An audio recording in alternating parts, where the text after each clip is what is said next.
নমস্কার। পতাকার পাঁচরং, কবি সুকান্ত আচার্য। বলো তো দেখি, পতাকায় মোদের কয়টি রং আছে?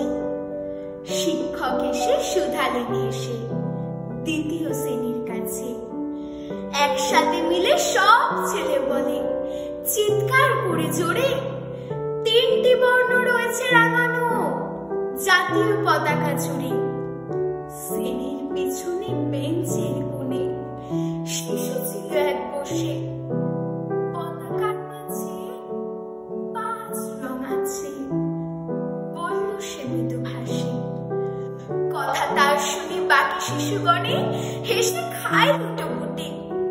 শিক্ষক রেগে বলেন হেঁকে, বোঝাও তো কি করে পাঁচটি?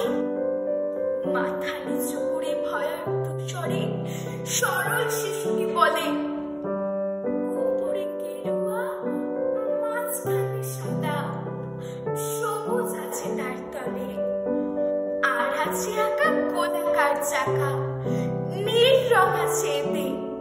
শিক্ষক বলে, এটিকে ধরলে তবু হচ্ছে চারটে। অবধ শিশুটি বলল তখন, রং আছে আরেক, লাল লাল চোখ দাগ দেখা যায় ওই পতাকার মাঝে।